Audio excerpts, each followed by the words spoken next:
So I don't know how meta this is going to sound. I don't know if we're breaking the fourth wall here, but I'm about to watch a movie about demons.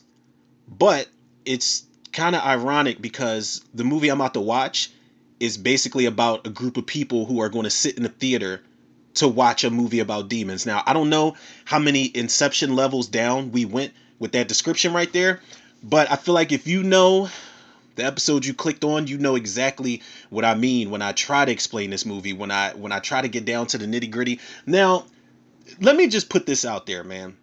This movie has got a shit ton of plot holes, man. There is so much going on in this movie that is unexplained. I don't know if it works for everybody else. I know I did an entire episode a couple years back talking about every single plot hole that I could possibly find in this movie that's always kind of bothered me ever since I was a kid. And I will get to my childhood introduction to this movie in a little bit, but it's just things that happen in this movie where I'm just like, what the like where did this come from, and why did this happen, and why is this not explained, and why are these people the way that they are in certain moments and nowhere else in the movie. But this is one of those movies, man. I can honestly turn it on, and while the plot holes and certain things do affect the rating of this movie for me, I still think this is one of the greatest horror movies of all time. I think this movie is one of the most gruesome and vicious horror movies of all time.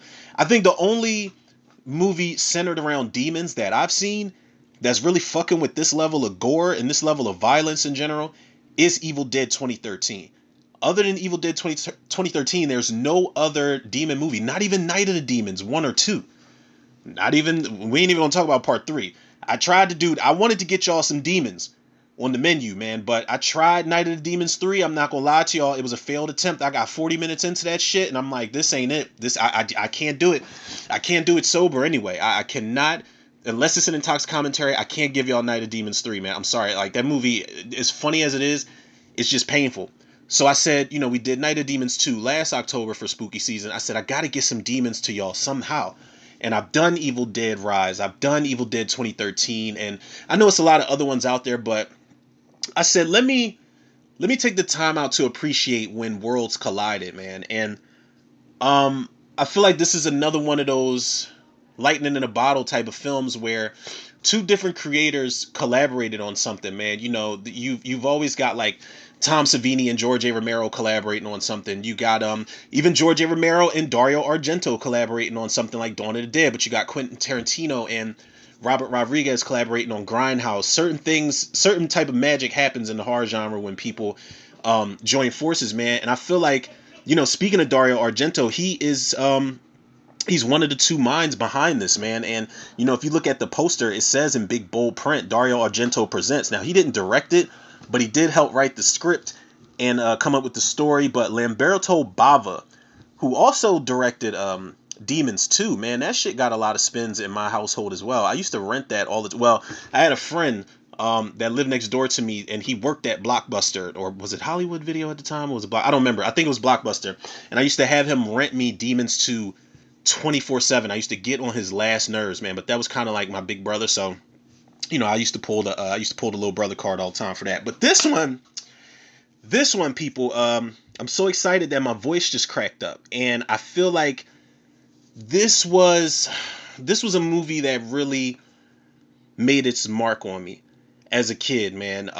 This was a movie that, y'all know how we had those VHS tapes back in the day that had multiple movies on it. You would just tape one and then tape the next one and so on and so forth. This was a movie that I actually found. Actually, the same guy that I was just talking about that used to work at Blockbuster that lived next door to me. I borrowed a couple movies from him. And one of the movies on there was the Devonsville Terror. One of the other movies on that VHS was Nightmare on Elm Street 3. I think that's the main reason I borrowed it, because I saw Nightmare on Elm Street 3 on the label. But it was also Demons, 1985. And I was like, I've never seen this movie before, but let me put it on. So I'm like, okay, you're already winning me over. There's people in the theater. It takes place in a movie theater.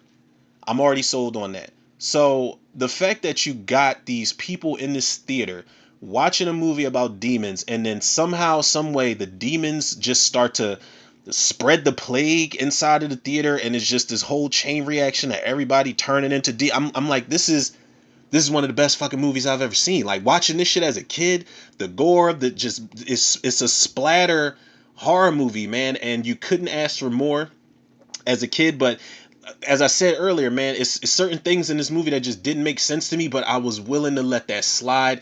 This movie has one of the greatest sequences in any horror movie I have ever seen, and I don't even want to talk about it now because by the time we get to it, it's going to be well worth it. And not to mention the song that they're playing during that sequence, it definitely goes hard as fuck. The whole sequence is something out of like a comic book. It's a comic book thing come to life, man. And I don't know how you get better than that in a movie like this, man. I feel like that sequence was definitely deserved. Everything that the characters had went through up until that point in time, that sequence is everything. And we gonna get to it in a second, man. But like I said, Lamberto Bava, I'm not even gonna lie, man. I can't sit up here and act like I'm super familiar with Lamberto Bava and Dario Argento's body of work overall because I'm not really big on giallo horror, like Italian horror. It's okay, but I feel like it's an acquired taste, man. Like I've tried to watch like Suspiria. I think Dario Argento did Suspiria and he did Tenebrae or something like that. And I think he did I don't know. I think it's this movie with Donald Pleasance and I want to say Jennifer Connelly was in it. I can't remember which one, but Phenomena, I think it was called. I The Italian horror scene is just it's so different and it's so weird. And it's not that I can't adjust to it. I just feel like I don't want to. I feel like I'm just stubborn when it comes to giallo type of horror, man, because it gets very confusing. And I don't know if it's like some of the first type of art house horror style filmmaking. I'm not sure. I don't know if that's just me in my head, but at times, even when it's not hard to follow, it's just some of it is uninteresting to me, man. And I feel like I got to be honest about that. Like I've tried to watch Suspiria, I don't know how many times, and I tell everybody the same thing. Look, I love that y'all love it, but I don't think this is a horror movie that's for me, man. And even for somebody that's been saying, I need to step out of my comfort zone and watch a bunch of movies that I wouldn't normally watch, I cannot make it through Suspiria. I have a better chance of making it through Guardians of the Galaxy Volume 1, man. And I've tried that shit multiple times. But I do respect what they, it's kind of like Indonesian horror, Japanese horror. I may not understand it at times, but because it's a different system of filmmaking out there, I respect what y'all are doing. I definitely respect when y'all bring the Italian flavor over into American cinema because that's one of the reasons why Dario Argento was able to help George A. Romero and Tom Savini make Dawn of the Dead special because you had hints of kind of like of the violence you see in this movie, you had hints of that in Dawn of the Dead, and I feel like even with Tom Savini on deck, it wouldn't have really worked the way that it did without Dario Argento kind of overseeing the project and putting in his 2 cents where need be. And that's one of the reasons why this movie is able to survive today, man, because it's just got its own style, it's got its own flair, and even though there's like it's dubbed over, you can still follow it pretty well. You don't really need, the dubbing over is obvious. It's obvious. There are certain moments where it looks like the people might be saying the actual words, but for the most part, I never really minded the dubbing over, man. Me and my cousin used to laugh at this shit all the time, man. We just used to find the unintentional humor in all of this shit, man. But as far as the cast, now we got familiars here, but only in the sense that some of these characters pop up in the sequel. And to shout out Demons 2 real quick, Demons 2 was actually Evil Dead Rise before Evil Dead Rise, man. It was demons in an apartment building, and that's why I was like, I don't know if Evil Dead Rise is going to work, but saw that shit in the theater and it was popping. But this cast, man, you got, and y'all know I'm going to say probably 99.9% of these names wrong. You got Urbano Barberini, you got Natasha Hovey, Fiore Argento. I wonder if she's related to Dario. Carl Zinni, Paola Cozo. You've got is it G hard or is it silent? Or not just silent, but I meant to say is the G soft or is it a hard G? I don't know. Is it Goretta or Jaretta? I actually follow her on Instagram, man. I'm going to tag her to this. Hopefully I'm not rambling on too much and she tunes out before she gets a chance to listen to the commentary. But she's very nice and very vocal with her fans and supporters out there. She does conventions. You got Bobby Rhodes, who plays probably one of the funniest token black guys in any horror movie ever. He plays Tony the Pimp. You got a well assorted cast of characters here, man, and these characters all have some shit going on with them, man. They all get things to do at certain points in times. At least the majority of them do. I like this cast of characters so much so that we are 10 minutes into this intro, man. Y'all could tell how passionate I am about this. And honestly, to keep it a beam with y'all, I probably have the Rams because I definitely had coffee for the first time in 3 weeks. Like, I went 3 weeks, people. I made it, but I finally caved in. So y'all gonna have to deal with the Rams during this intro. And if you skip the intro, that's absolutely fine, people. But this is I gotta shout out the YouTube channel that has this, because it's also on Tubi for anybody tuning in. But I'm sticking with YouTube right now because this is the as far as the audio and the score, this is the version I remember watching for the first time. Now there's different versions of it on YouTube. There's like a remastered version with new music and shit like that, and even the voices that they dub over with sound completely different. But I'm going with what I believed was the original version when I saw it as a kid. So you got to shout out, who is this? Shoegaze Montreal, that YouTube channel. Big shout out to them for uploading this. But again, people, it's on YouTube, it's on Tubi, just in case y'all are tuning in. And y'all know, if y'all are tuning in, y'all are the true Tudor Reviews MVP. So I'm excited for this, man. I think this is probably only the second movie this month that we've done commentary for that I've seen before. Everything else has been first time watches, but I felt I'd go with something familiar, something fun on a Friday. So people, without further ado, let's keep spooky season rocking and jump into this commentary for Demons. I will hit the play button in 3, 2, 1. See, already. Dario Argento presenta un film di Lamberto Bava. I love that logo, man. I think this might be the original version because it doesn't say demons, it says Demani, which is T.I.'s son's name, actually. This score, man. I always was in love with this intro score. Cause it sounds like, and the fact that they're on a train, this shit sounds like Beat Street. I think my dog would agree if y'all can hear him barking.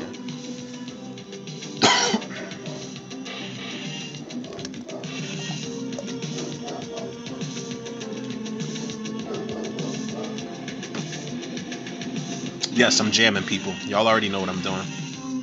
Was that Billy Idol's name I just saw in the credits? I didn't even see what his name was associated with, but I'm telling y'all, I just saw Billy Idol.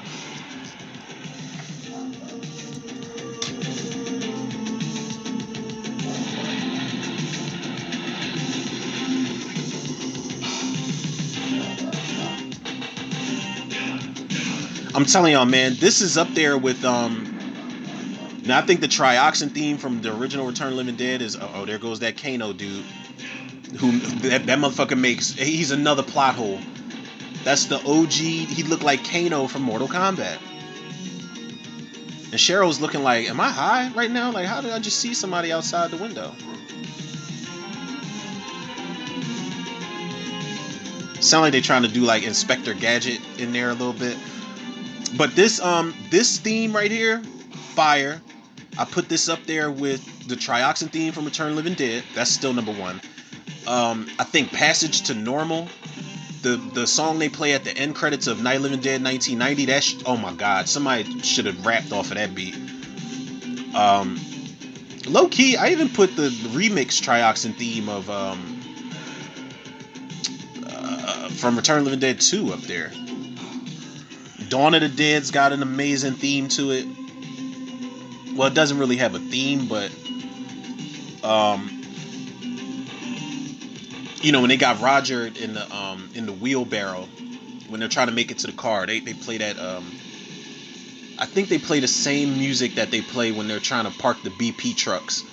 They play that doo doo, doo doo doo, doo doo doo. God damn it, Listen, man, I cannot wait to give y'all the Dawn of the Dead revisited commentary. And I'm also, again, I got to shout out Alex Matullo. Make sure y'all follow Dawn of the Horrorcast on Spotify and wherever else you get your podcast from. Because me and Alex Matullo, we had such a good time doing the revisited Night of the Living Dead commentary that we plan on just doing Dawn of the Dead next. And probably Day of the Dead, man. I don't know if he wants to. I haven't done Diary of the Dead yet.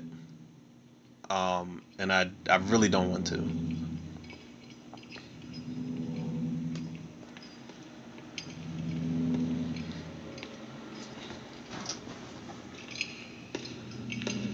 This dude.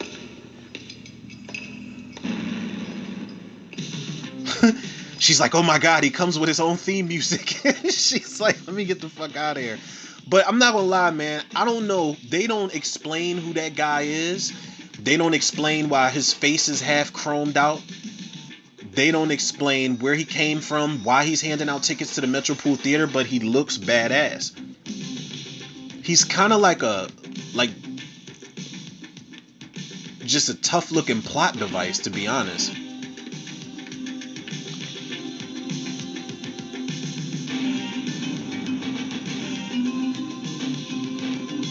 I wonder if anybody's dressed like him for like Comic-Con or HorrorCon or something like that. Oh shit. She's like, where does your music keep coming from?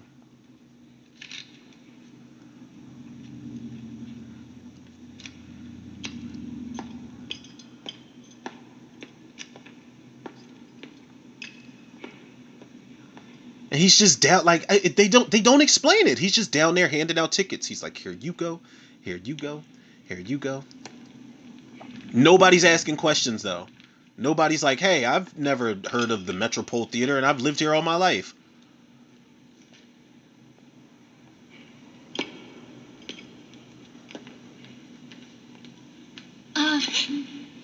Can I have another one?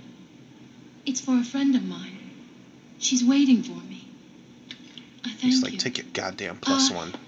Are you dressed like this for the promotion of the film? He kind of just smirked and walked off, man. I'm not gonna lie, he is a very interesting character that they don't really do anything with.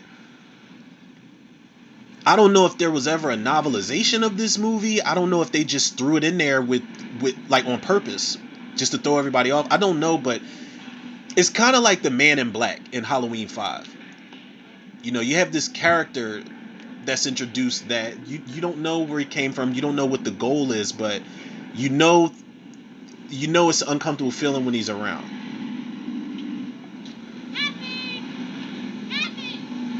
Damn, that's an episode right there. Like the most mysterious characters in horror movies. Let me write that shit down, man, because You usually are. Mrs. Buckles is just gonna go blow her stack again. the Man in Black and this guy, yeah, for sure. Look what I was given. Hey, doesn't the movie have a title? No, maybe it's a sneak preview. You know, they show a brand new movie in a theater just to see the reaction of the public. Where is the Metropole? I've never heard of it. Me neither. Maybe it's new. What do you say we go and forget about Miss Buckholz? Sometimes you really worry me, Cheryl. You're leading us astray. It was just an idea. And I could see later on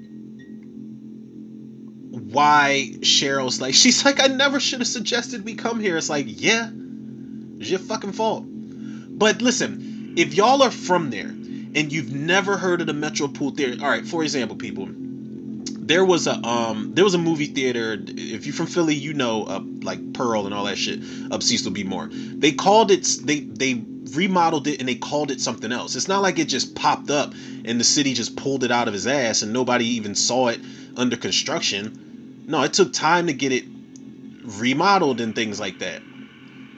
But the fact that they've never heard of the Metropole Theater and this shit's got a staff member and everything, like what was her deal? I almost called her the stewardess, like the female usher that was in there. Like, what's up with her? There's just so much unexplained shit in this movie, man. That just You don't think it's gonna be a horror movie, do you? Of course it is. And I hate Miss Star. Come on.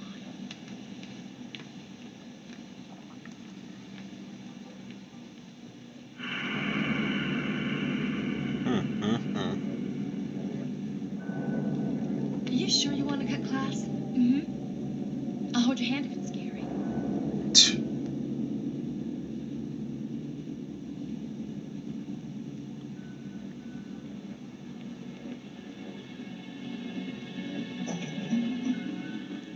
And everybody and their mama going to this theater.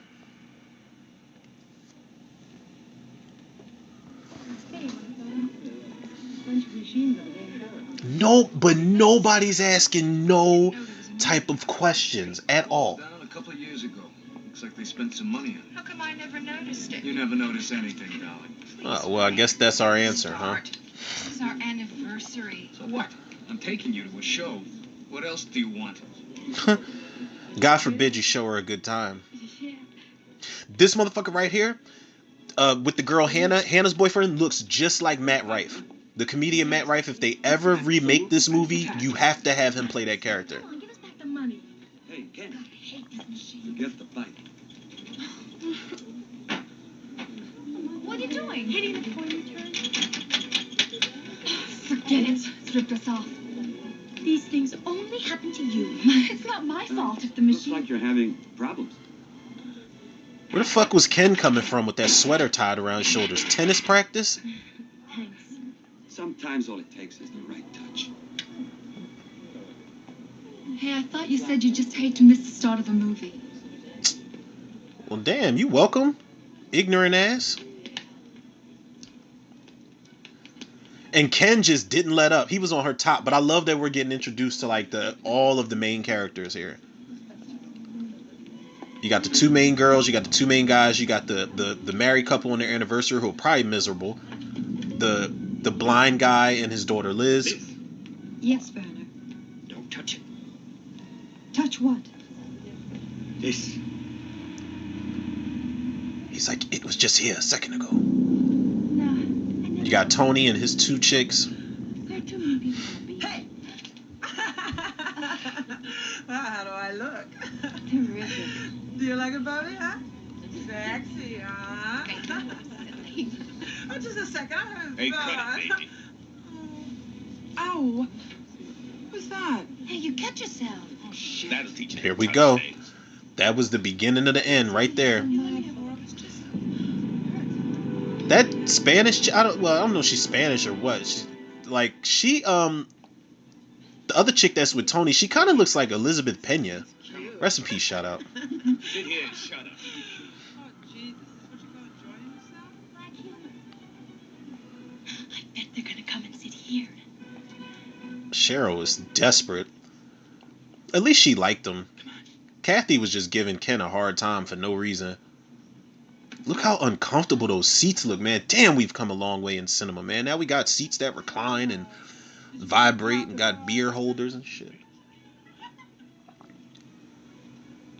Ken looked like he looked like the motherfucker from I was about to say from Oh Captain My Captain. He looked like the boy from Dead Poet Society that killed himself.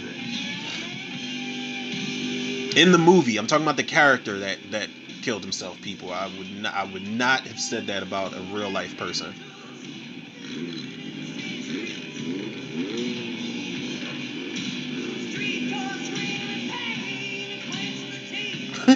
What if the guy with the mask on that was handing out the tickets was just giving everybody tickets to see his independent film?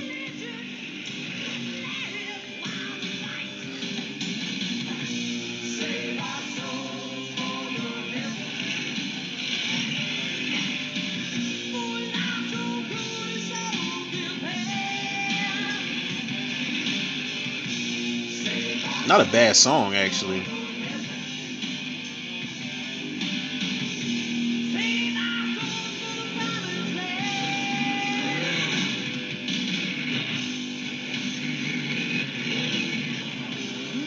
Even the movie they're watching makes no fucking sense. Like, let's ride our motorcycles to this cathedral. Look! There's something written on this. Or whatever, wherever the hell they're at. Like, are y'all archaeologists? Are y'all scientists? They will make cemeteries, their cathedrals, and tombs your cities. Mm-hmm. Hey, that's he looks like that guy from My Girl. Nostradamus. Sounds like a rap group to me. Yeah, top of the Looks like the They had rap I can't remember his name, but he was the teacher that Veda Sultanfuss had a crush on. Well, he was kind of a fortune teller, a prophet from the 16th century. He predicted a whole mess of things that have come true. Such as? Such as, for example, the discovery of Neptune and Uranus, Hitler, world wars, the coming of the demons. Big deal. That hasn't happened. Said the name of the movie in the movie that they're watching on the screen. A horror movie. I knew it. I told you this was a great place. Come on, let's take a look around. If you get scared, Yeah, you can always hold my hand. I won't mind. But I thought you said he was dead. Let's go, George. George ain't let up either. Like, I love how persistent he was, and you know, when shit hits the fan, he doesn't really he doesn't ease up off Cheryl. He really wants to protect her. I like George. I do. He is a badass for the century, but there is some shit he does towards the end of this movie. I'm just like, wait, you can do that? When did you become a jack of all trades? But, you know, you question one thing, you question everything. What's that? More tombs.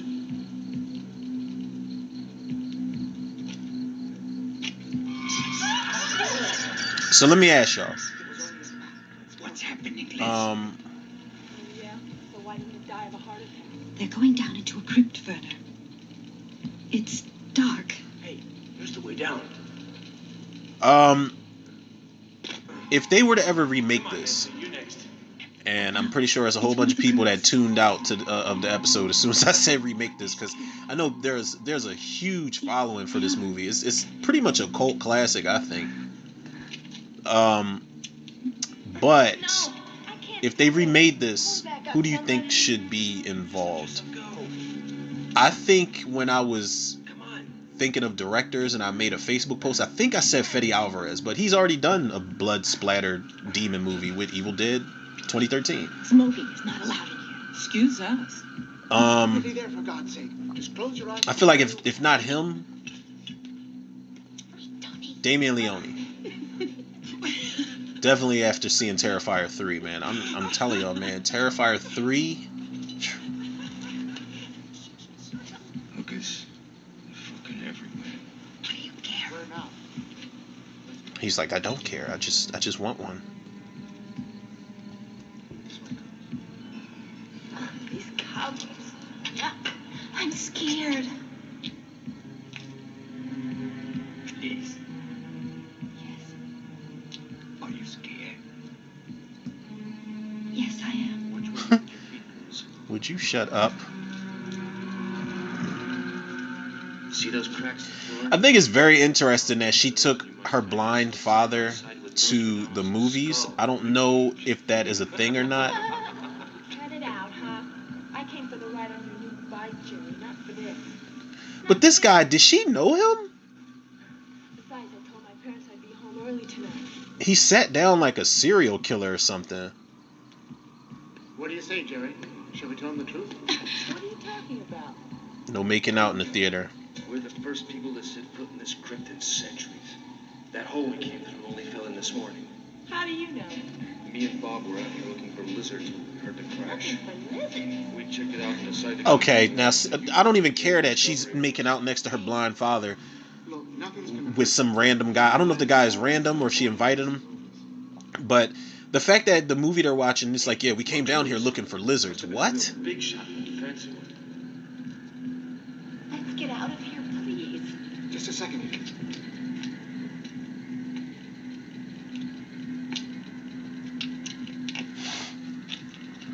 Hey, look, it's got some kind of seal on it. Let's touch it and put our fingerprints on everything.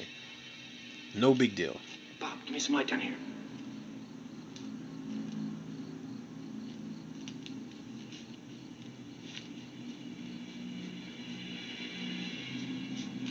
Wait a second. It's got to be a name. N-O-S. Sure, Nostradamus. Come on, open it. Sure. Come on, Jesus. let's get out of here. Yeah, she's the smart one. Well, she shouldn't even been down there in the first place, so she can't be too smart.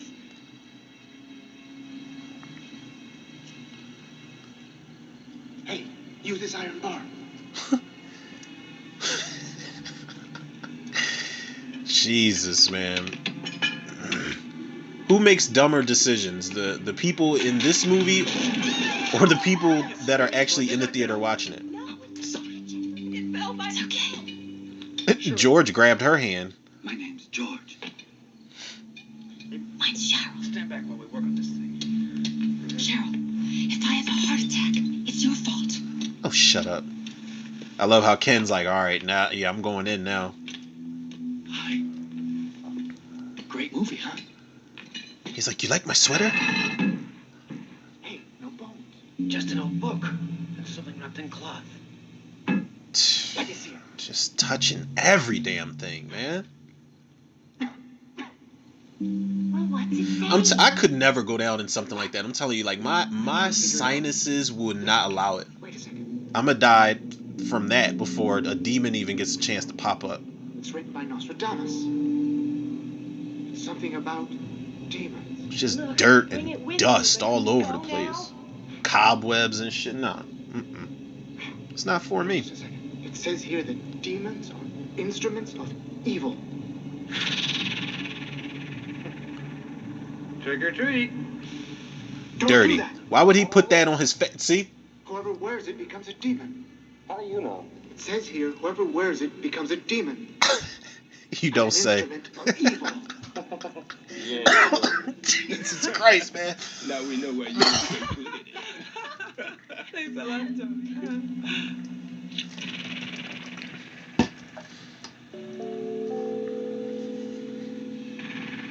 Why's he just staring at them like that? That was like the close-up they did on Sub-Zero in Mortal Kombat Annihilation when he pops up. Remember that inscription outside? Oh, man. That'll be a great one to do for y'all eventually. Mortal Kombat Annihilation. Your cities. As bad as that movie is, it would be amazing to sit through that movie and just make fun of it. It's nothing. Here, I've got a tissue. Let me take a What's the look. matter? Started bleeding again. Look, I'll be right back, huh? This is one thing I appreciate about this movie. One of the many things I appreciate about this He movie. won't stop. It doesn't When this shit kicks into gear, it doesn't let up. It does not let up. You see that? The same thing happened in the movie. That's a bunch of shit, baby. Baby. If we only had something to disinfect it with. Nancy, stop mothering me. It's just a scratch. But you can't leave it like that. Come on, let's go. And I wasn't sure what was going to happen. Like, I knew, You're white as a sheet. like, if it's called Demons, it's going to be demons in it. Just leave me alone. And before I saw the movie, I remember seeing the front cover. I remember seeing a version of this movie, but the version it was, the front cover just had that one ugly demon on there. The one that looks the most like a demon more than any of them. The one that came out of Kathy's back at some point in the movie, which is unexplained. But seeing this shit for the first time, I'm like, this is gross, but I love it. Like, when you see this shit start pulsating, oh god. This was also a movie where they were like, no one under 17 permitted without pen. Like, they were serious. It was one of those warning, this contains graphic everything.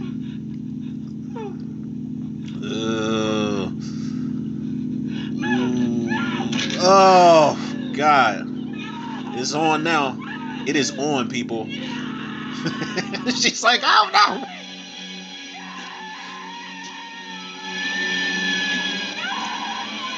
God, your retractable blade sucks.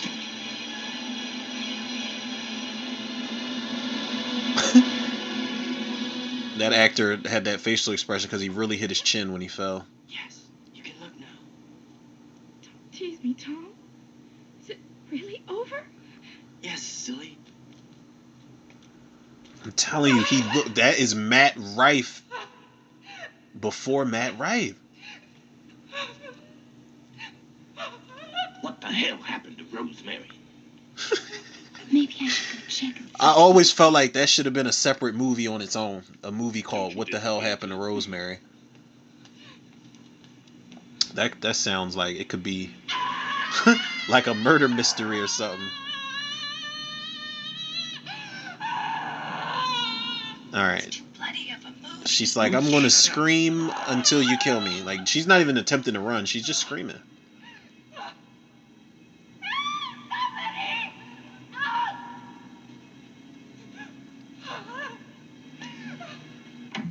You know what I hate in movies? When they scream and run into a wall and kind of stay there for a little bit. Rosemary. Ugh. Ugh. Blood and pus at the sink. My God, people, I'm telling you, the moment that shit, that cut popped open like that, it was on and popping.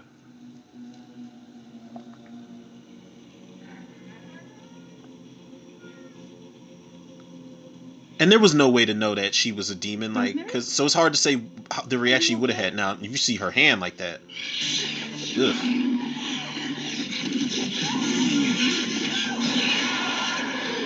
Woo! Chain reaction. She got scratched. She scratched her friend. My God.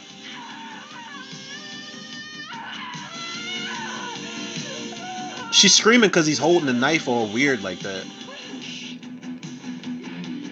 He holds that fucking knife the way Don Shanks held it in Halloween 5. I always hated how he held that knife.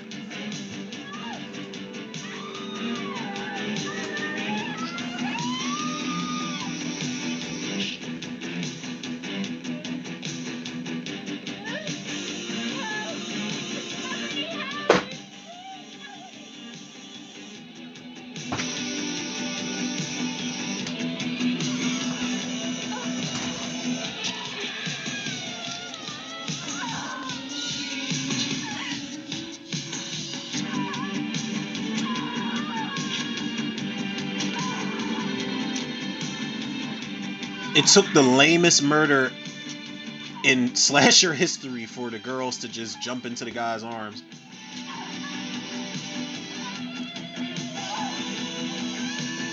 George is looking like, damn, I'm getting a little too much.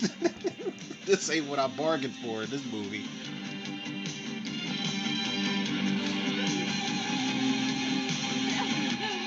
You know, I'm sorry that this chick, I don't know her name.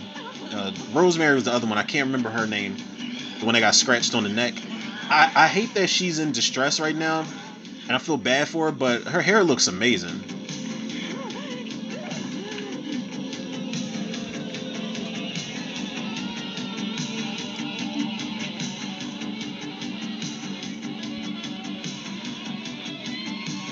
Goretta, she is a terrifying looking demon, yo. Like she sells it, man. And I think for her to be the first demon to jumpstart the chain reaction, she does a good job.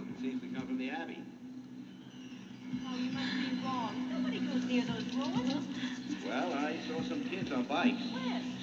About half an hour ago. You know, the bikes are still there. They were there this morning, too. I'm not dipping off in a movie theater to go make out, though. Like I didn't pay money for all of that. We can do that when the movie's over. He's calling me here. I better get back to her. It's the shittiest makeout session, by the way.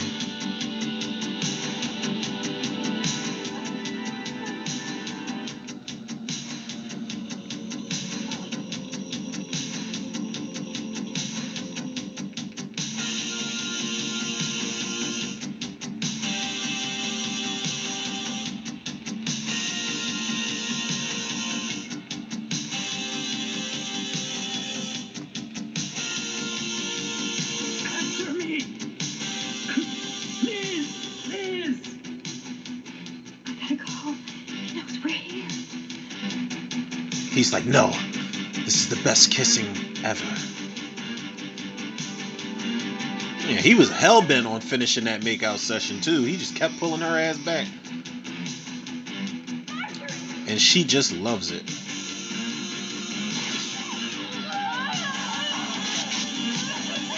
This is a nice little movie within a movie moment where the girl on the screen is getting, the knife is coming through the tent, and Rosemary's about to, or not Rosemary, but oh god, there's that bubble. She's about to tear through the screen herself. Oh, mint chocolate chip coming out the womb.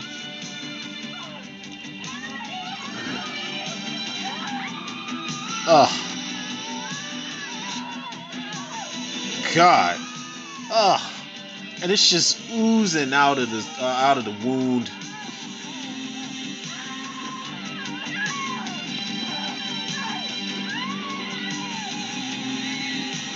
Nobody notices that shit. George is mesmerized. He's like, yo, this 40X is fucking amazing, yo. He's like, they pushed through the screen in this bitch? He's like, I didn't think we was gonna get this till 2024.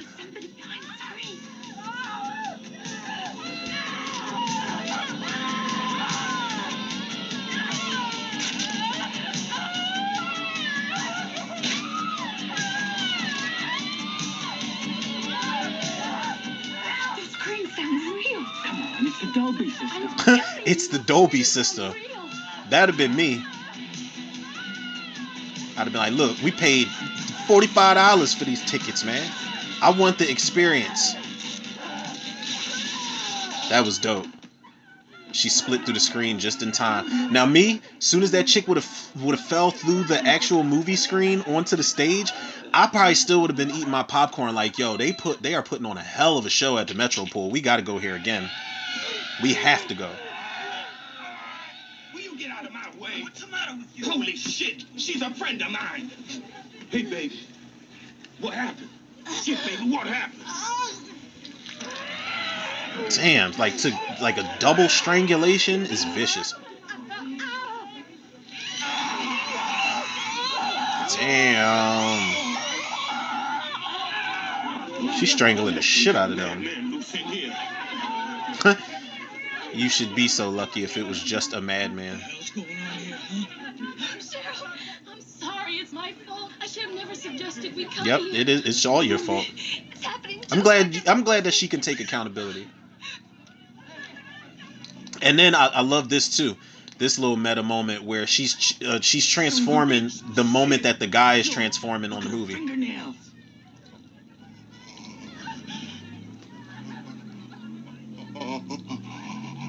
Ooh-wee. First of all, that scratch, man. I wouldn't have known whether to watch the transformation or to run immediately because I'm like, all right, there's no way this is real.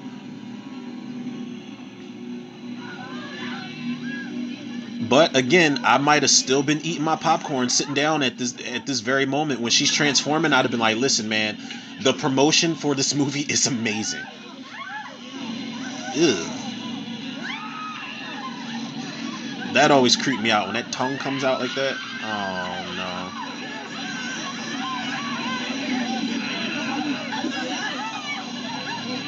no. They didn't run when she transformed. They just started running when the guy was hanging from the ceiling.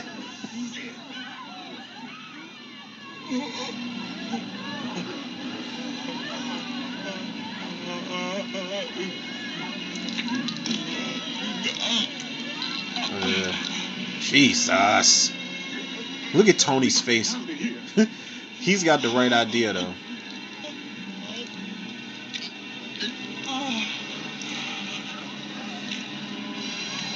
Get out! Everybody get away! Get out! What are you waiting for? Run! The husband's just stuck. He's like, I don't know where to go. Ooh. Oh, God. Ugh. God, she's like, give me that trachea. Jesus. I'm telling you, man, like even today, the practical effects hold up pretty fucking well. But at the time, like, I can only imagine people that went to see this shit back in '85. This was like, now I don't know if this came out first or Day of the Dead, but yo, the '80s had top-notch practical gore, yo. Talking about The Thing, The Blob, The Fly, Day of the Dead, this movie. Oh my God.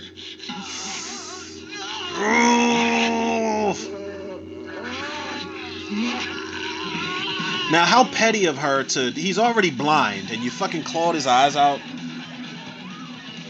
It's just childish.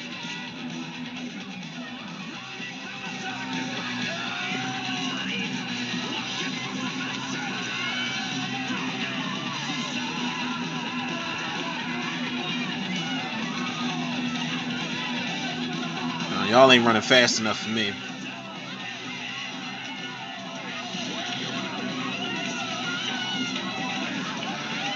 They're probably only running that fast because they're looking for the ticket holder to get their money back.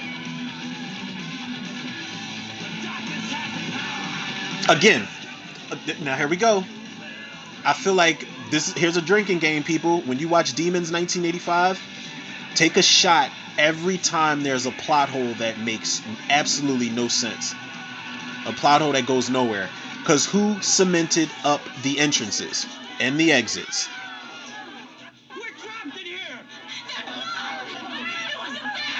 There has to be an explanation. You know, well, there has to be. All right.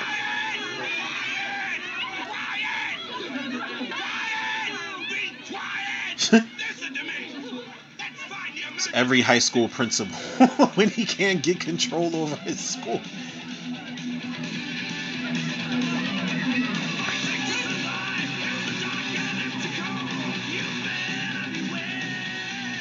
You lose your soul. Oh, did he say you'll lose control or lose your soul? I've always liked that song. I just never knew what it was called. This poor lady, she just caught a stray, to be honest. She didn't have nothing to do with nothing.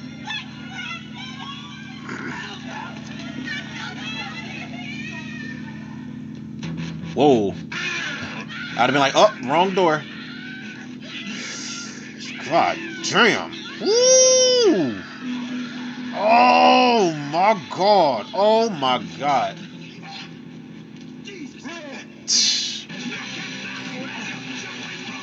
I love how the music kicked right back in when they had to close the door.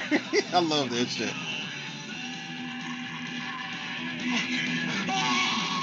George and Ken are like, God damn, she's strong.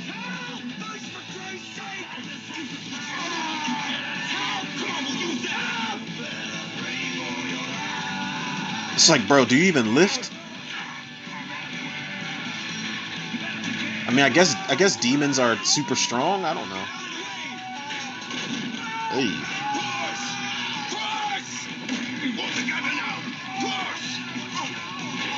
Yeah, one of them fingers came off for sure. Tony's like, damn, I ain't got no hose. Imagine being a pimp and you lose your two best workers to demonic possession. It's the movie. What about the movie? I don't know how to explain it. It's just a feeling. Not even possession. Like, it's just, is it a difference between possession and infestation? She put on that mask and scratched herself. Get it? Because of that scratch, she became a demon. An instrument of evil. Like they said in the damn movie, you heard them. Right? Yes. We gotta stop it. Believe me, we gotta stop the movie. He's right. Yes. It's the movie. Stop the movie. George, You need to wipe that mascara so you can see. What are you waiting for? Stop the movie. Where's the projection booth? Upstairs. Right, we'll all go up there together. People, it was a little bit of a stutter. I'm like, to be honest, I don't know what the hell that was. Like, Yeah. Okay. I don't know if it was upstairs, downstairs. Like, it seemed like the power just went out for like all of 2 seconds. Hannah, I lost my girl. Shit scared me for a second, man. Hannah, where are you? He's grabbing that guy's wife, saying, Hannah, where are you? He's looking at her to make sure she's not Hannah. Damn. Careful, he has a knife. Oh. Get it? That's not. Get back. Good. How did she manage to, like, just crawl around undetected? Like, I don't...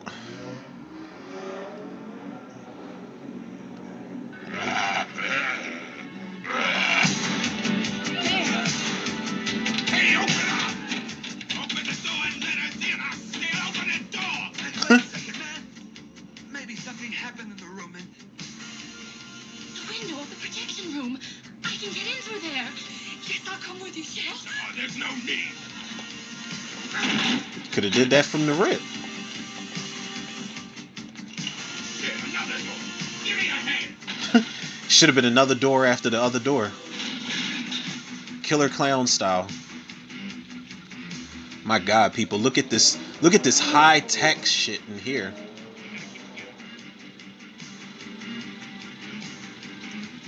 There he is. Get him.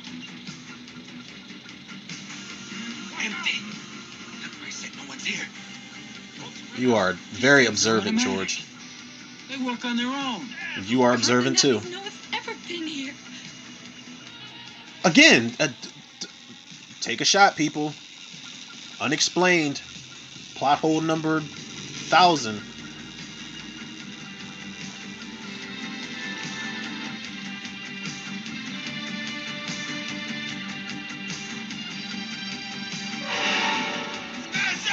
And Cheryl is the only one that keeps seeing this guy with the Kano face pop up out of nowhere.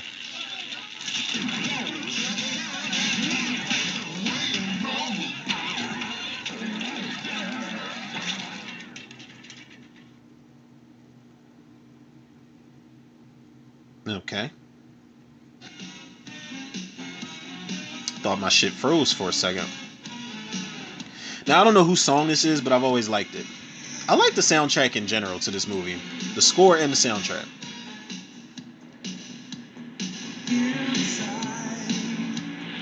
Everyone hides one desire outside. I don't even know who this is.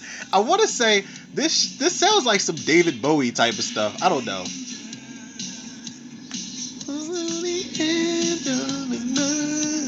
And these motherfuckers, like, I don't know who these characters are. I don't know where. Obviously, it's Ripper, Nina, Baby Pig. You know, these are characters.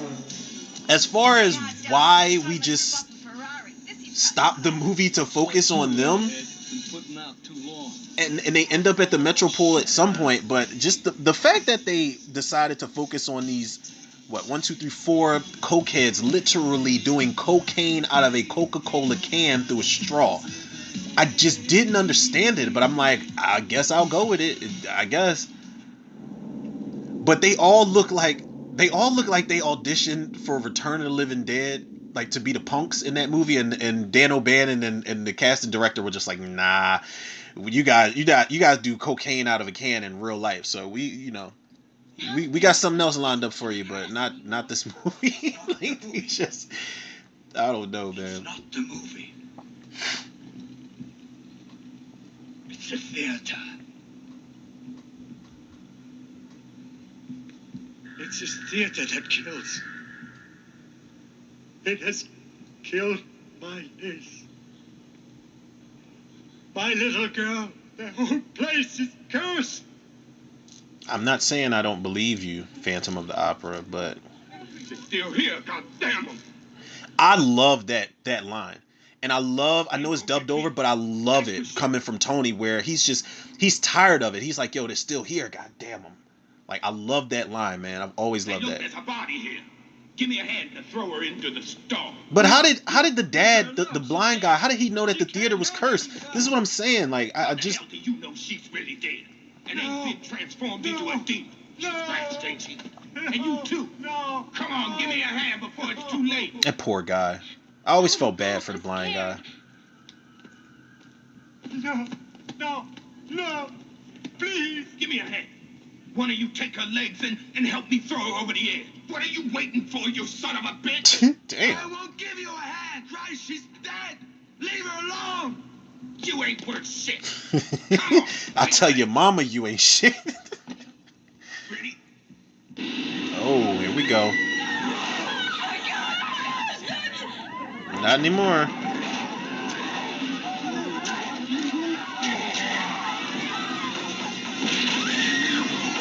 Oh.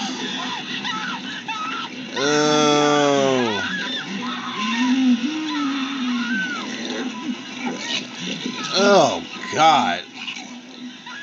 Could you imagine a demon just throwing up on you randomly? That's disgusting. He's looking up like, sorry.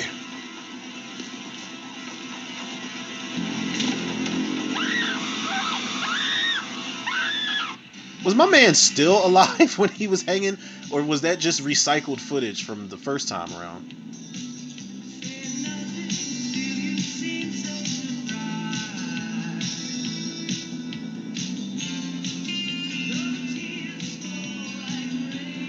Take the wheel. This guy is like if Sylvester Stallone really did drugs and was just evil. Like, this guy looks scary. Should wake up the dead.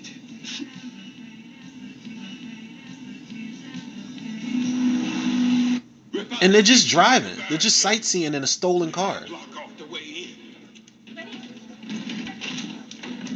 The cord. We have to do the cord. I can see if they were driving towards the theater and it was like, yeah, we got to go pick such and such up. He or she went to go see a movie. But they just end up there. Something wrong? No. Either George has never held a knife before, or that just took him back to a dark place, and it plays out later on in the movie. You look like you scared of breaking. Watch.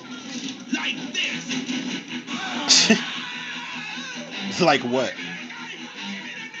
She's like, give it back. Ooh. Oh, she bit a chunk out of his leg, yo. And that is disgusting. That wasn't in the script. Where the guy that was hanging grabbed Tony and then he spits that green shit's coming out of his mouth. It goes into Tony's mouth. How mad was the actor when that shit went into his mouth like that? That was ugh. And that's the end of our black guy. Short-lived. And he was trying to be the alpha male, but everybody can't be Dwayne Jones in Night of the Living Dead.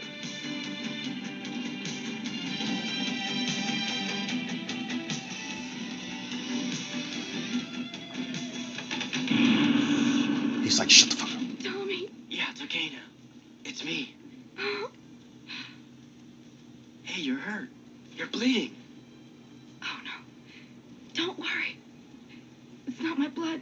Are you sure? You're bleeding. It's nothing. It's just a scratch. How sweet.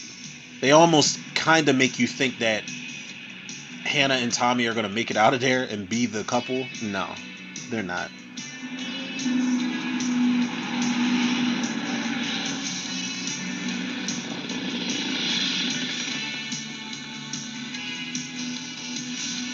Oh, I never peeped there was a Woolworth that they were driving past. And for them to steal a car, they stole a pretty shitty car. Like, let's keep it real. What is that? Hey, slow down. Leave some of that stuff for us. I'm not gonna lie, man. That chick who plays Nina, she looks like this girl that I went to middle school with. My turn. Jerk. Said it was my turn. Too fucking good for assholes like you. Yeah? Jeez. What the fuck? What's the matter with you guys? Not my fault, Ripper. Ripper got those futuristic brakes. You see how fast he stopped the car? Fuck you. Pick it up. Every gram. He's like, I don't have Yola to waste, so get the scraping. Take it away. They are cokeheads for real. He said every gram.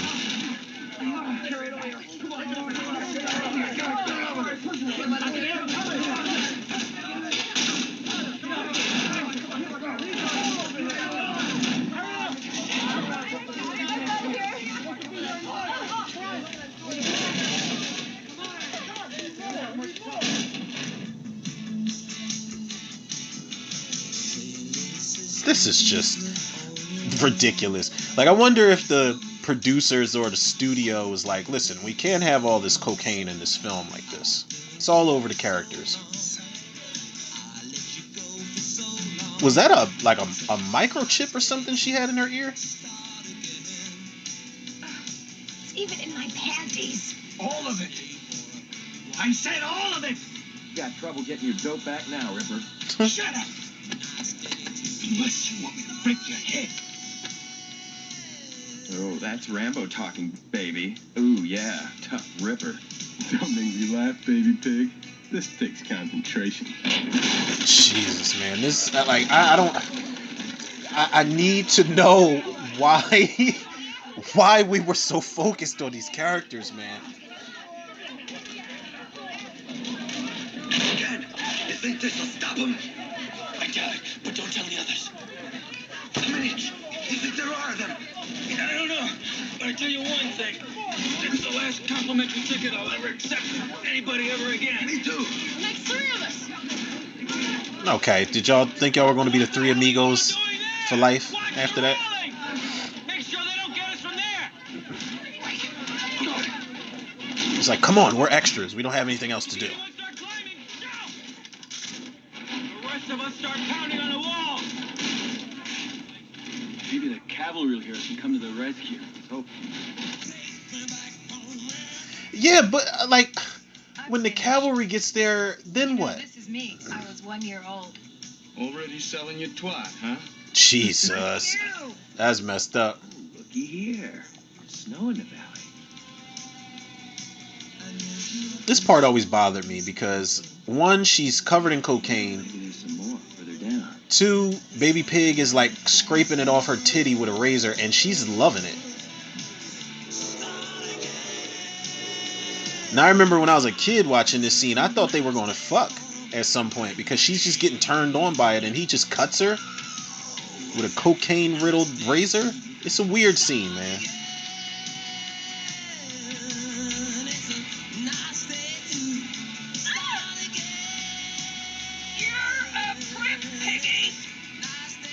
Must be all the shit in the air is making you so nice. They're lunatics, to say the least. I think they should have been the hardest demons to take down, because nobody else in the theater that we know of was high on coke when they got turned into demons. So they should have been much more hyperactive. It's coming from the theater. It's a movie. No, that's not a movie. Okay, so what is it then? It's Count Dracula.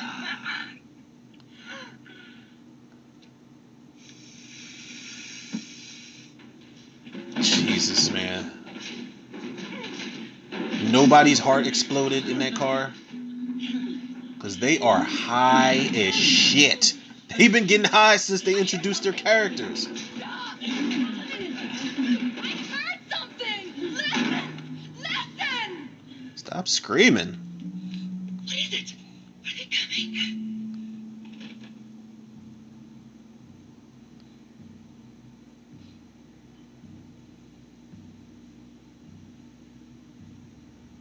No, it's nothing.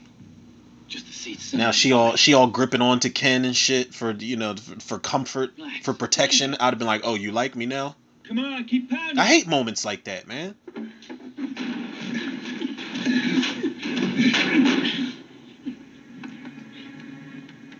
Oh, it was him. I don't know how I'd never put that together. I do remember him crawling his way through it. And my thing is, this another take a shot, people. The blind guy. First of all, you got a lot of information about the theater being cursed and all of that. That's cool. I love these shots right here. It reminds me of, like, I don't want to make comparisons here, but I got to. Like when they were showing one spot, another spot, another spot. Reminds me of like the end of Halloween or something. But the blind guy, the fact that he is crawling through the wreckage and all of that type of stuff, that's cool, but why didn't he turn into a demon sooner if she clawed his eyes out? He does turn, but it's later on when he gets outside the theater to start spreading the shit even more. Let's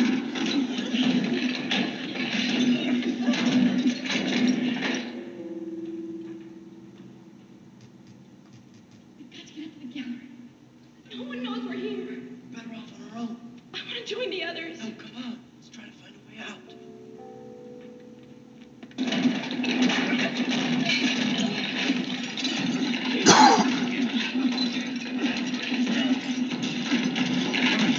And also, if they did remake this, would the Unexplained have worked as good today? Or would you have to explain the history behind the theater? I don't know. Maybe this shit was built on an ancient burial ground or something. I don't know. Like, would you explain where the guy came from who was handing out the tickets? Would you explain if the movie itself was cursed or something? I don't know if people want those answers. No way out. Like, I can let them slide, but then there's a part of me that's I do want those answers.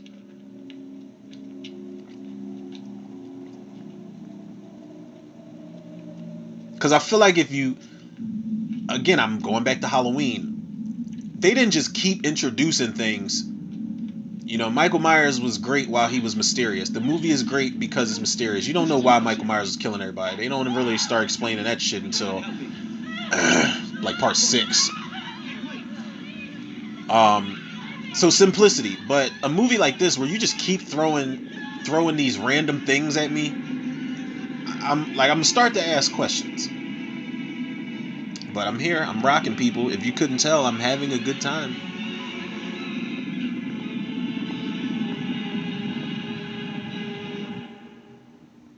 I got a confession to make too, people. I low-key used to think that this and Night of the Demons was in the same universe. Shut up.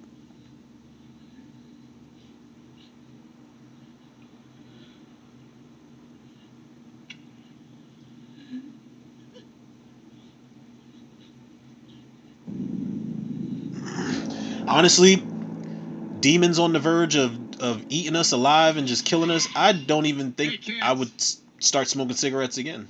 I don't think it's that bad. Illegally? Sorry, officer. We're on our way. Just give me a second, huh? Everybody out of the car. Yellow to red. Put your hands on the trunk. Let's go. Hey, I said put your hands on the... Fuck off, Pete! Stop or I'll shoot! No, hold it. It's a blind alley.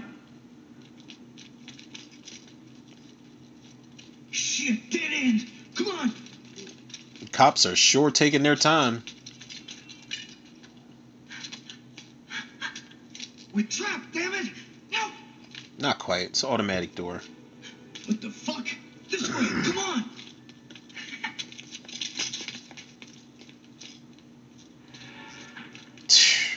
That is a creepy shot right there. That's probably one of the creepier shots in this whole movie, of the blind guy just creeping out of the door like that and going behind that car. But again, how did that door open? Now, was the blind guy behind it and he ran past him? I don't know. Yeah, I heard it. Behind the car.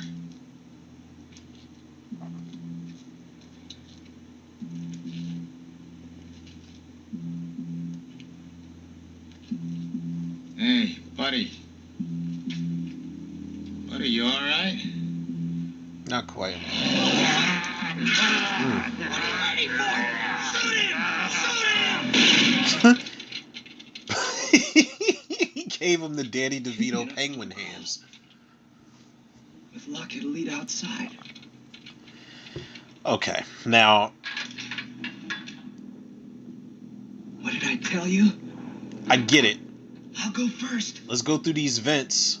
Give me your hand. To escape. But I'm telling y'all, I'm going to have a hard time. Like, even in a situation like this where it's like there's nowhere else to go, let's try these vents and it'll lead outside. I understand. Self-preservation for sure. And he got to save his girlfriend. But my claustrophobia, I'm telling y'all. Where the fuck are we? And then if a demon pops up in the vent, bruh.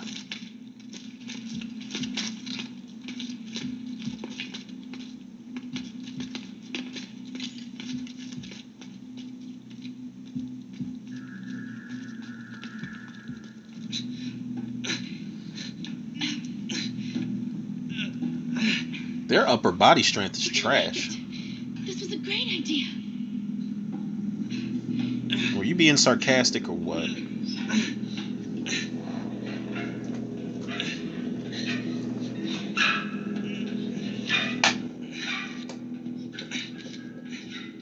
Wait, what was that noise? What noise? Keep moving.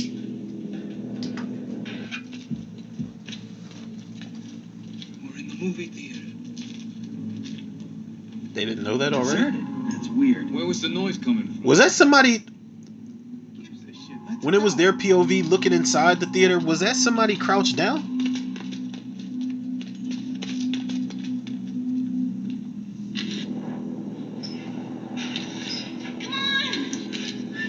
Alright, don't rush me now. Because you can go first. You hear it? Like something scratching its nails inside of the shaft. Yeah, that's very specific. Hurry, Hannah. Faster.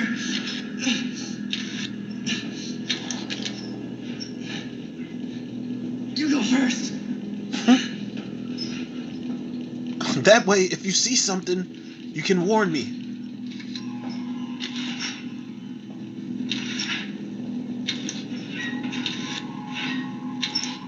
Right, now it's in front of us. You got to be the dumbest motherfucker ever. That's impossible. Can't be. So much for that plan.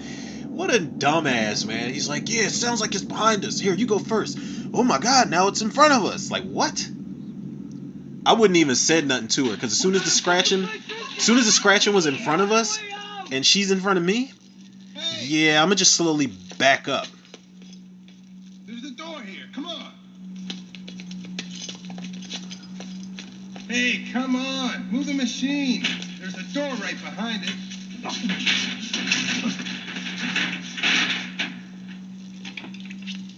Asshole. This place goes nowhere. Let's go. Another reason, confession time. Another reason I thought this was, when I was a kid, and like in the same universe as Night of Demons, because when Nina starts putting on this lipstick, I automatically assumed it was one of them lipsticks from part 1 or 2.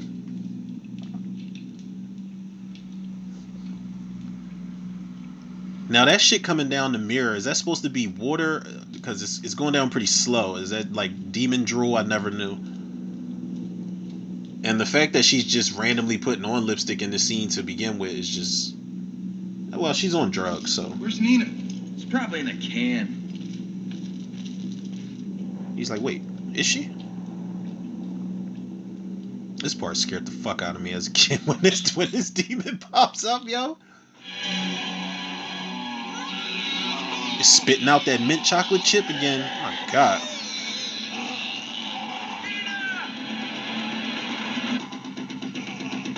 God, yo, this is one of the coldest shots I have ever seen in any fucking horror movie ever. When they're coming up that staircase like that with the smoke behind them, oh my god. There's a reason that is the main poster for this movie, man. That shot is liquid hot magma right there, man. I don't know if it was storyboarded. I don't know if it was just dumb luck. I have no idea, but that shot, like, it belongs on posters, it belongs on billboards, it belongs on t-shirts. It's epic. It's one of the most epic shots I've ever seen. And they try to recreate that in Demons 2, where there's like two people stuck in an elevator, and the elevator's halfway open, and then they look down the hallway, and the demons are running down the hallway in slow motion, and you see their eyes glowing, and there's like a light behind them. And it's a great shot, but you can't top that. You can't top this, what they did here. You've lost your audience. Nobody's listening. No, what are you doing? Don't unblock the exits. They're gonna get him.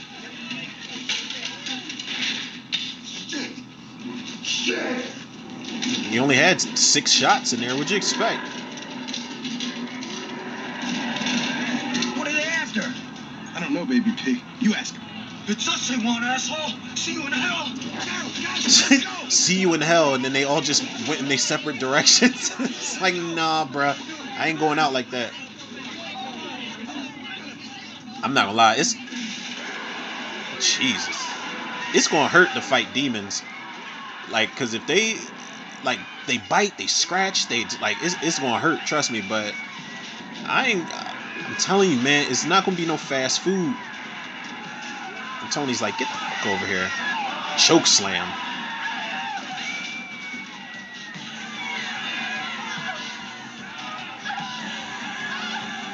Alright, you're not even trying to crawl, lady.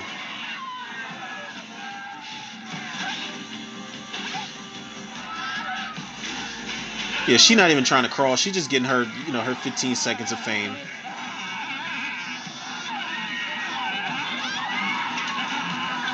Oh, God.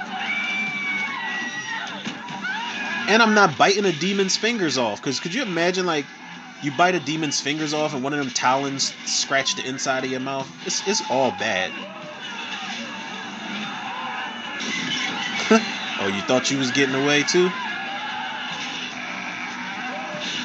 There you go, George.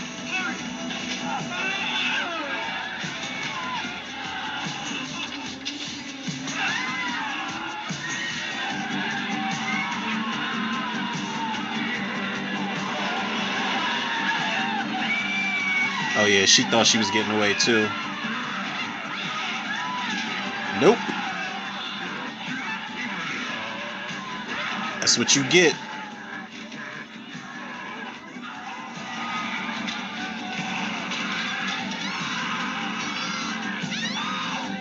Damn. She thought she was getting away too. I'm telling you, I'd have got a running start and leaped into that fucking open vent. Like when they getting attacked like that, yeah, I would have had to put my claustrophobia aside. But honestly, I don't know if my knees would allow me to leap into a vent that was that high up. Could you imagine running from a demon even with a head start? You go to leap into the open vent and you miss? Like you just bounce right off the wall and fall down? You just gotta accept your fate at that point.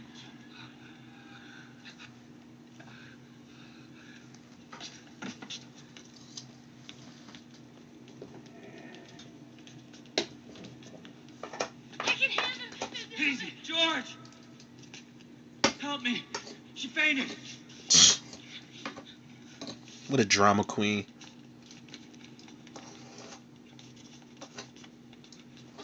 Kathy. Kathy. Come on, let's go.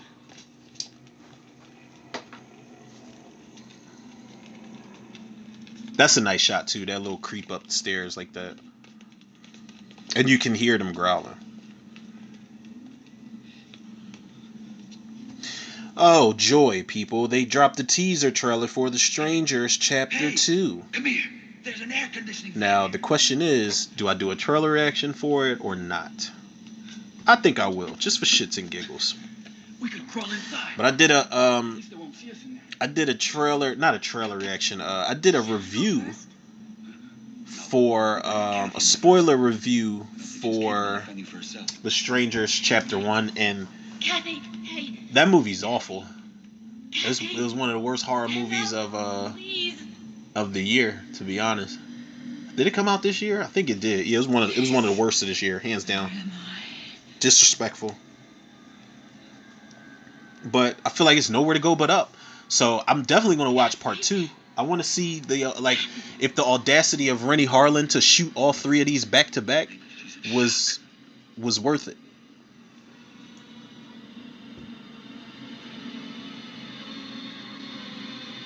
Oh boy. He's like, when'd you get contacts? As soon as she said, "Who are you?" it's definitely time to kill her. Don't even give her a chance to change. But what the hell happened to Kathy? Like, again, the unexplained. When did she get bit? When did she get scratched? What happened to Kathy that made her transform? Oh my God! Stop! Kathy! He's like, stop it! There you go.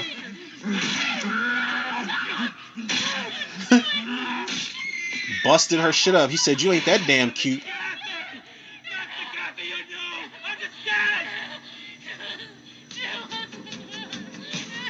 Right.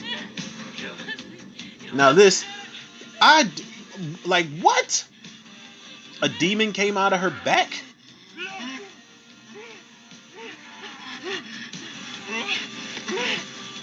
Look at her back. I mean, it is a very cool effect and a dope design for the demon, but was Kathy pregnant and then the demon just, once she turned, this demon just couldn't waste any time? And this is a demon, like, this looks like, ooh, damn it, Ken.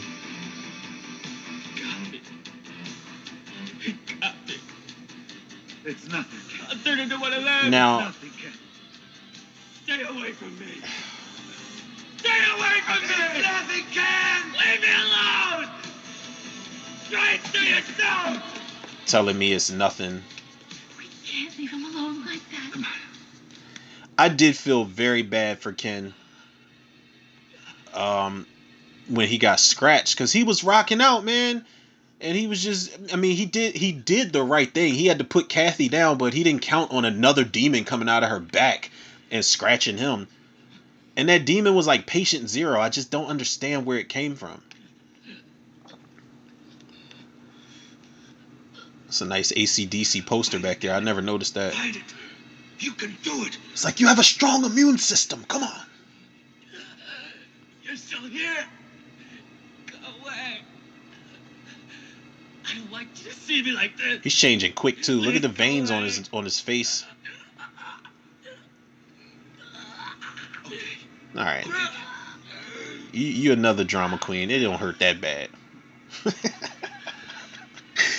I would imagine that turning into a demon might hurt more than you turning into a zombie. Like if you turn into a zombie, you get sick. You turn into a demon, you get your teeth. You get new teeth. You get new nails and shit. New eyes.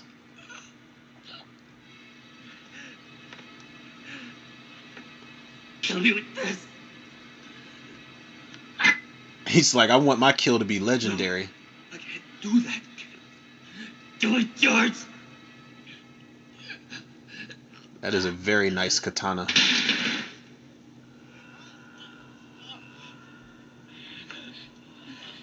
them! They're coming up the stairs! Damn, his eyes changed too. I mean, Ken looks pretty badass holding that sword. The veins are on his face and on his neck, and his eyes just changed. Take it. No. They're coming. Take it, George. Kill me. Don't let me become like them. Come on. Kill me. They're coming. Nice Nosferatu poster back there too. I think that was the remake. Oh boy, he's like, all right, Ken, this is what you wanted.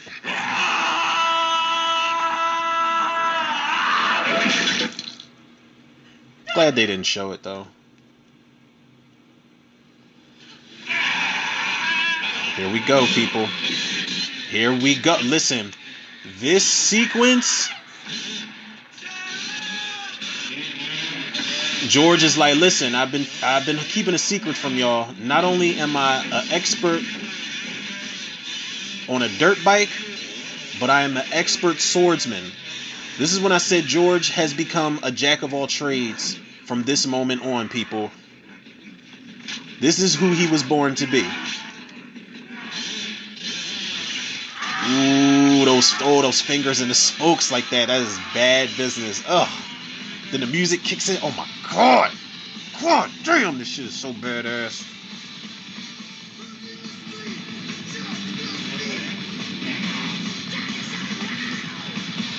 This is I don't even know if you could remake this because there's no way. I don't even care who you get for the choreography and the stunt work. I don't know if it'll be better than this. I mean, you could try. If you got like whoever does the John Wick stunt work, choreography, all that, or stunt coordinator, you could probably pull it off. But unless you get that motherfucker, this will forever reign, yo. This is... Then you got Fast as a Shark by Accept playing. My god.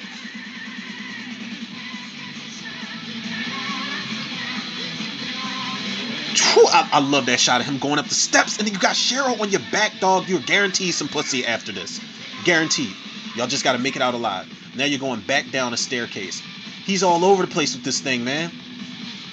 And honestly, he's doing a hell of a lot better than I would have, because as soon upon takeoff, with her on the back of the motorbike, we crashing out. I'm sorry. Like, my balance ain't that good. I don't do crotch rockets.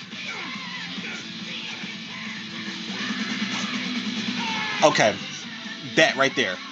Ripper scratched George on the arm. Why didn't George turn? Let's just enjoy this sequence. And he is murking him off, yo. His balance is amazing. Oh, that arm getting severed is amazing. Oh, now that's realistic. She was only but so long she was going to stay on there. He crashed out. He's like, oh, that wasn't part of the plan.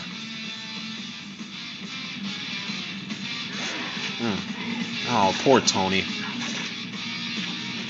Whew.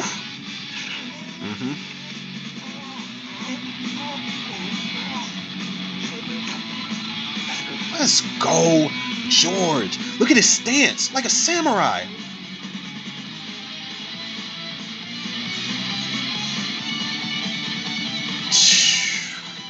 Not with the Fatal Fury Street Fighter music still playing. My God, people, that was. I think that sequence right there is worth calling this movie a classic. Fuck a cult classic at the end of the day, man. This is a classic. That sequence, I've never, like, could you imagine being a young kid and seeing that for the first time? I was so amazed.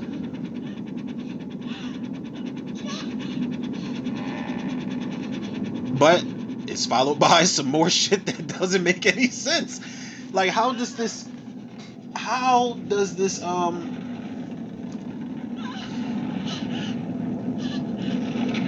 helicopter just crash?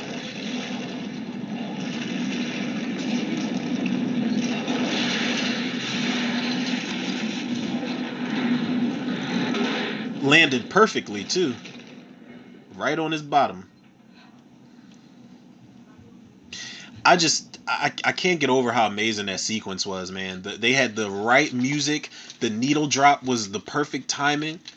Like, as soon as George was able to get that dirt bike going and them hands grinded up in the spokes, or the fingers grinded up in the spokes, the music dropped. My God. Bravo. I know I'm a little late giving a round of applause for that sequence, but yes. Yeah, the pilot's like, I'm definitely dead, bro. Just toss me aside.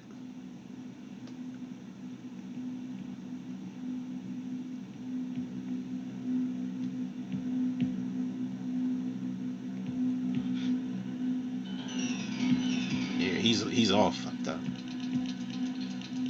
Oh, and the co-pilot. I thought it was one person. It was all smashed up in there.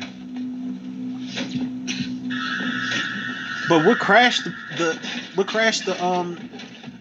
chopper? Like, was it did a demon attack them and then jump out before it crashed? Like, I don't know. Always got the stragglers. Hurry! Look at those eyes, man.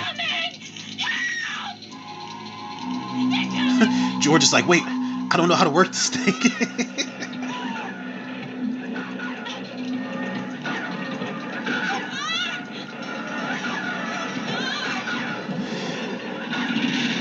Hey.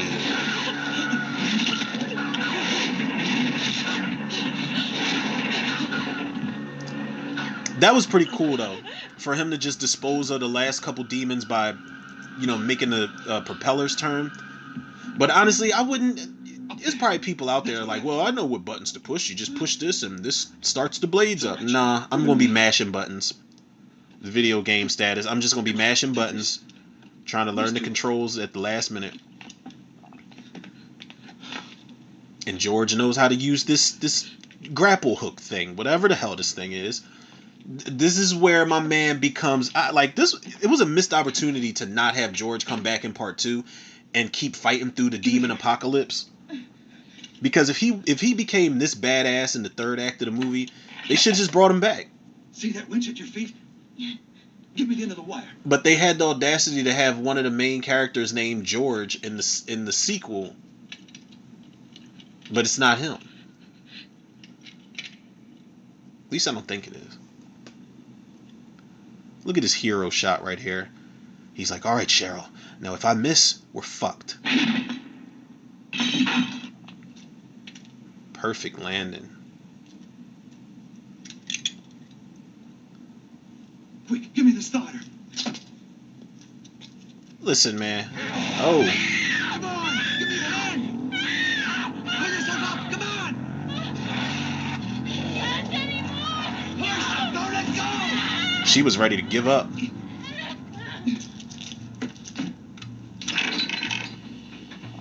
Now, honestly, I wouldn't have known what to do. I'd had the wire wrapped around my face and controls all fucked up. Like, we would have been ascending upside down, hanging from that damn wire. But they just made it up to the roof with no problem.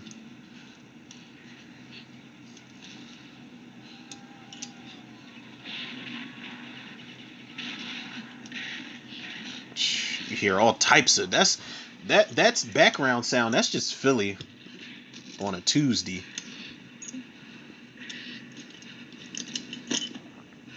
You hear growls and gunshots and all types of nonsense. Oh, Kano. So is he just camping out up there the entire time? I'm glad George grabbed onto something, because honestly, I can't tell you how pissed I would have been if I made it all the way up there on some action hero type stuff just for somebody to push me back down into the theater. It's frustrating.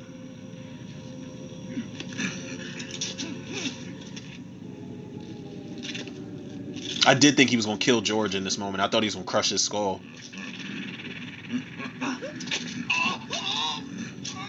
I thought he was going to tear his skull apart. There you go, Cheryl. Make yourself useful for once. She made herself useful when it counted, though, so I definitely give her credit for that.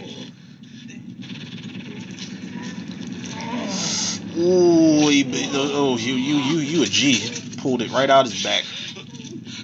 And I like that they worked together to kill this guy in this moment.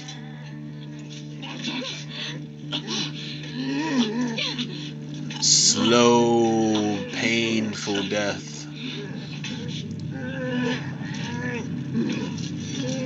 Yep, just let it happen. Rage against the dying of the light. Yep, there you go. Oof. Yeah, if he ain't dead from that, then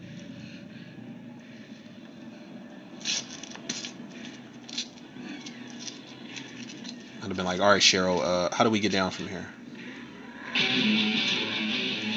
This is when they knew, like, oh, y'all are outside of the theater too? Yeah, we're done. It's on again. Because I almost thought they got away, but then you got to remember the blind guy got out of the theater, scratched the one cop, and who knows what happened after that.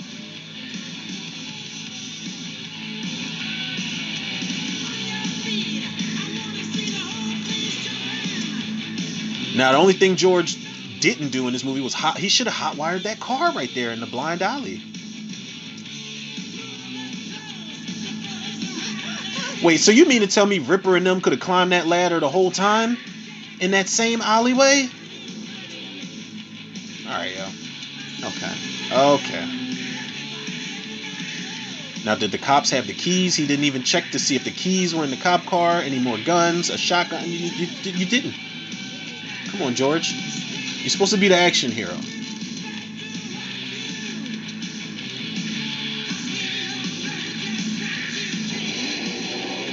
Great shot, man. Seeing the demons through the fire with the glowing eyes. It's another great shot of that hand right there. But it's letting the audience and it's letting the characters know, like, it's already spreading. It has spread more than enough. And fast.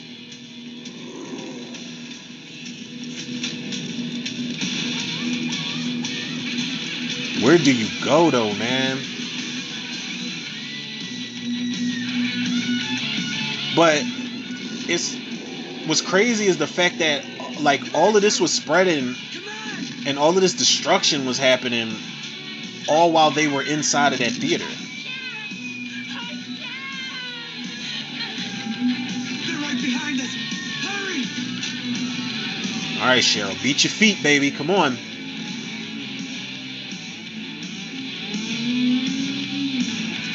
I always loved that staircase they just ran down too. I love the locations in this movie, to be honest. Ooh. Hurry up! Jump in! Don't tell me twice. Come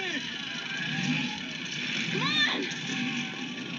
Go! I was so happy in this moment, man. I was like, thank God it was more survivors out there that picked them up. This kid gets on my nerves though. This kid eating this hot dog, he always just pissed me off. On the right, Joe.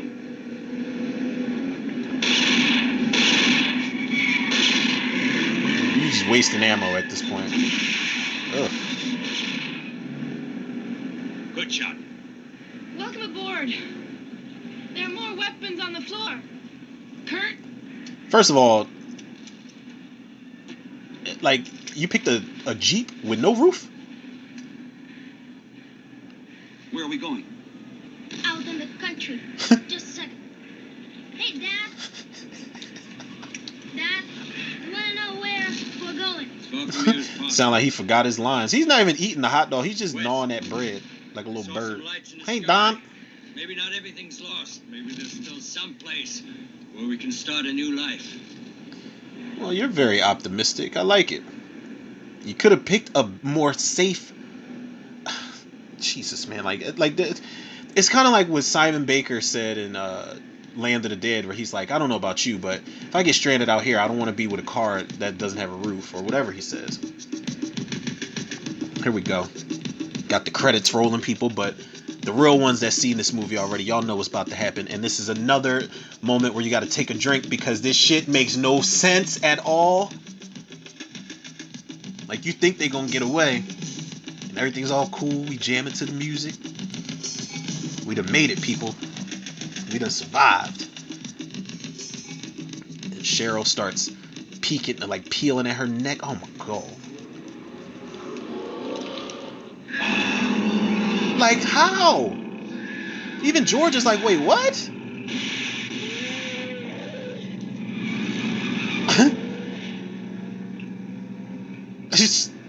Cheryl's just like, well, you know, I don't even know how I got there.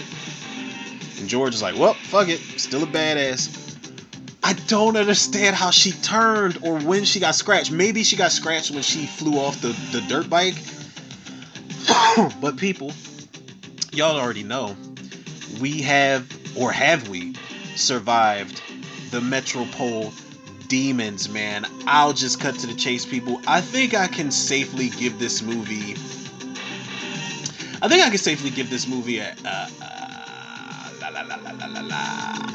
I'll give it a 9 out of 10. I will. I was about to give it an 8.5 out of 10, but the fun factor and what I came for in this movie kind of outweighs the complaints I have for it. Now, obviously, I was complaining the entire movie. The problem I have with this movie are the plot holes. If I took an entire episode to talk about each and every single moment that makes no fucking sense in this movie, then yeah, obviously they bother me. It bothered me as a kid, but I think that everything else, like, honestly, like I said, man, when this movie gets rolling, the moment that, you know, Goretta, the moment that her scar starts pulsating and pops open, it's fair game after that, and it's on and popping, man. And the movie doesn't let up. This is a movie where even though there are moments where people aren't getting attacked by demons, I'm not bored because I'm still waiting for the demons to pop up and wreck shit the way that they have been throughout the entire movie. This was a gem for Lamberto Bava and Dario Argento to work on together. I don't know how many movies they've worked on together, but this is definitely one for the ages. And again, it just goes to show what happens when these creative minds in the horror genre band together and they end up making classics, man. They end up making shit that you can watch during spooky season or just any other day in general, man. And I think as much as I wanted to know, like, backstories and get more development with certain characters, I like that you're introduced to the characters as soon as you get to the theater. You're introduced to Kathy and Cheryl right away, but then her best friend's Kathy. Then you get introduced to Ken and George as best friends. Then you see Tony and his, Tony the pimp with his two chicks, the husband and the wife, the blind dad, and you got all your assorted characters who play this role throughout this movie. And then you got the extras in the mix too. But I like the fact that you had characters that were, even if they weren't too memorable, you can go back and be like, oh, that's the couple, the boyfriend and the girlfriend that were crawling through the vents, or those are the 4 cokeheads that were just randomly thrown into the movie, but they end up making it to the theater and becoming demons. And speaking of the theater, I think the Metropole Theater, even though it's a lot of mystery behind it and it's a lot of unexplained shit, there's a lot of plot holes with the theater, it is a character itself. I think that if you're going to set a group of characters in one place. Not necessarily like Hitchcockian claustrophobic type of thing, but if you're going to set them in one place, I think it's best that you make the structure have its own look, have its own feel, have different moments in different places. I think that's something that's super important as far as creating an atmosphere in these buildings, man. But this is definitely I called it a cult classic at first, but for me this is definitely a classic, man. It might be considered a cult classic to a bunch of other people and actual critics, but this is one of those movies, man, where I feel like everybody should see it. Even if you're not into Italian horror, like I'm not much into it, but I feel like this is one where you can't really miss it, man, because you're going to have such a good fucking time when the ball gets rolling. And even if things are unexplained to you, like they're unexplained to me, and I'm sure a lot of other people that love this movie, they're still one of the greatest sequences of all time when George is on that dirt bike, man. You can be badass, but you'll never be badass like George on a dirt bike with Cheryl behind him, and he's wielding a katana, slicing up demons while fast as a shark by Acceptance Plan. You can't beat that. I'm sorry, man. You just can't get better than that. So it's a very entertaining, enthusiastic 9 out of 10 for me, man. The complaints are, like I said, the goodness outweighs the complaints, man. Every day of the week. I love this movie. Part two is cool, but I think part 2 was this is a hard act to follow.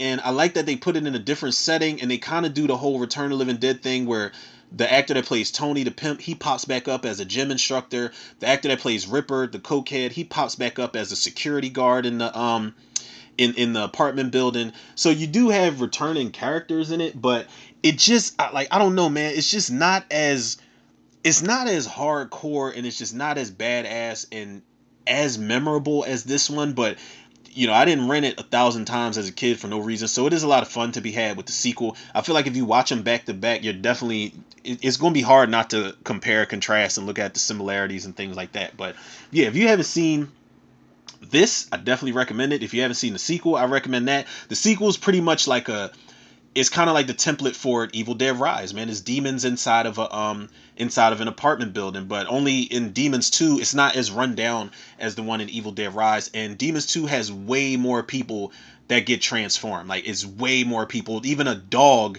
gets transformed. There's a kid that gets transformed, and I think a little demon baby monster comes out of him the same way it came out of Kathy in this movie. So there's a lot of crazy shit they throw at you in the sequel, man. A demon even comes out of the TV, man. There's a girl whose birthday it is, and she's watching the movie, and the demon comes out of the movie she's watching, and she turns everybody in her apartment into demons when they're singing happy birthday to her. It's a pretty fucked up sequence, man. But people, this was a good time, man. I enjoyed this one, but y'all already know where to go, man. And if y'all don't, y'all can follow the podcast on Spotify and wherever else you get your podcast from. Shout out to Spotify for podcasters. Follow me on Facebook, Instagram, and TikTok, Romero Tudor. Shout out to the Facebook movie group, The Cinemaniacs. And last but certainly not least, shout out to the Tudor reviewers, the listeners, the lovers, the supporters out there.